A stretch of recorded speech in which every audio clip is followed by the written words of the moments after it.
All right, I am here with Chris Walsh, president of Reynolds and Reynolds, in what looks like to be a bigger booth than last year. It is a bigger booth than last year. It's a newer booth and it's a bigger booth. It's about, the whole village is about 22,000 square feet.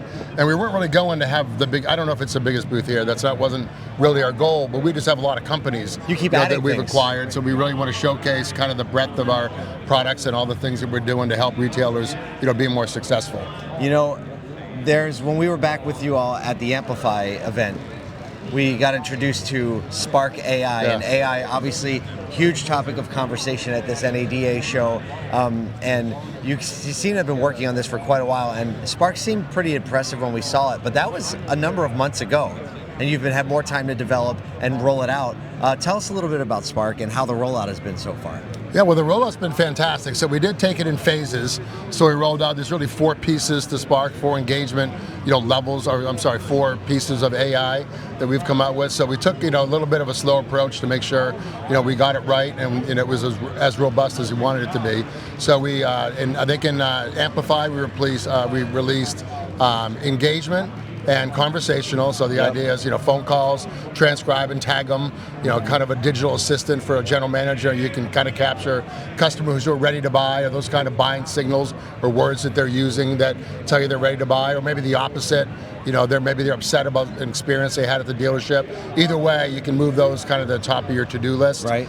Then on the engagement side, how can we better engage consumers, through a lead, that doesn't necessarily require a human being, so you can be a little bit more consistent and accurate with your approach, and quick, back to the customer. Right. And then merchandising and prospect are the other pieces that are out now. So merchandising is, a lot of that has to do with AutoVision, which is our used vehicle platform. So how can we help dealers merchandise their vehicles a little differently and leverage AI? So an example would be, if you're listing a used vehicle, what are the right description words that you should use that that is going to convert? Or what are the right images or videos to use? The media that you can use there that's going to cause the customer to convert. So selling the car is great, but getting them to buy the car from that dealer. And then the prospect side is, leveraging like service lane marketing, type things. So all of those. Okay, so it's really all 4 are available now. Correct. Tell me about how dealers are responding to just this general principle of starting to layer in AI tools, because there really are a lot of different groups of dealers. Some that will try anything, right? Because they're wired like that.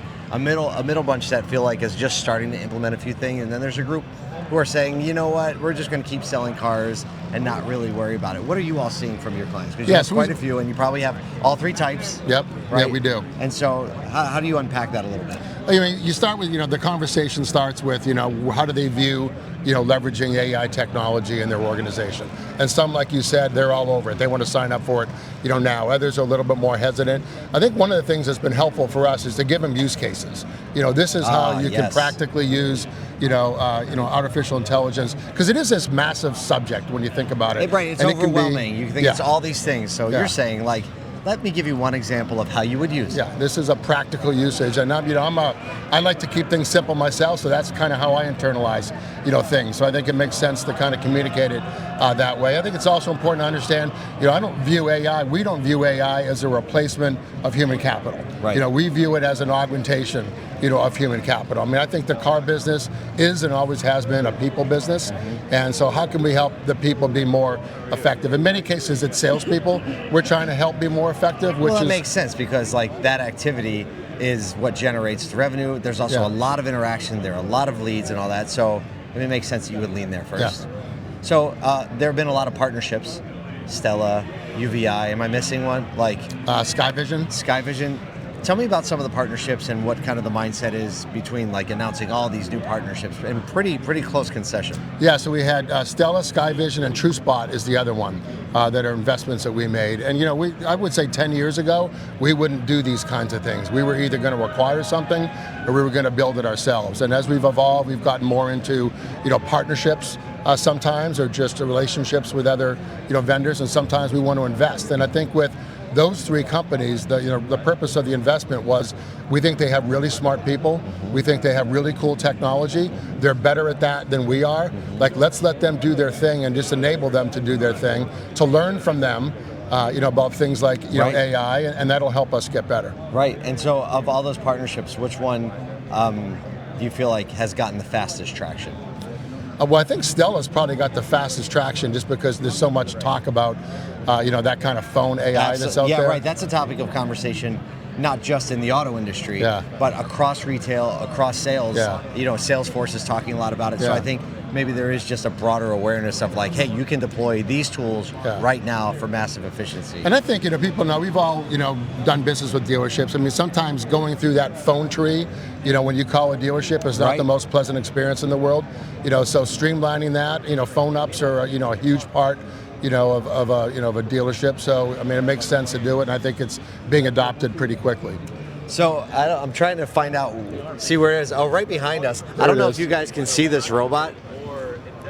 Oh, there's a robot right here, and he's on his charger right now. I don't know if it's a he or she, but you all surprised me when I heard that you had been developing a parts robot that's AI powered to help the service drive, moving parts from service techs to the parts department. Tell me where that idea came from. Yeah, well, because now you're making the full, you make paper and paper invoices and things all the way to like a very progressive Amazon warehouse looking device. Yeah. Well, it was our CEO's idea to do it, and I'll be honest, I was a little bit hesitant at first about having it here in the booth because I thought it would get in the way, but it really doesn't. It knows when something's in front of it, it goes around you. But the idea is that we could help a dealership, instead of using people to run a part from the parts department to a service bay, we could use something like a robot to do it. So I think it's been pretty well received so far. We've got quite a few dealers that are all over. I don't know if you know Ed Roberts from Bozard Ford. Absolutely. So super progressive guy, really, cutting edge fixed operations area, a department that he runs. He wants to try it out, and he's the one I said, that's the guy we should go without a doubt talk to and show him this and let him try it, because he will stress test it and he will tell us, what's good about it, what we need to go work on. So we're excited to see where this goes. They have they have two very large service facilities. We were just there probably 6 weeks ago, and like they have one that's just commercial service, and then they have one that is retail. And I didn't even think about how it might even be a better initial fit in the commercial area because there's not customer cars. There's a little less motion going on.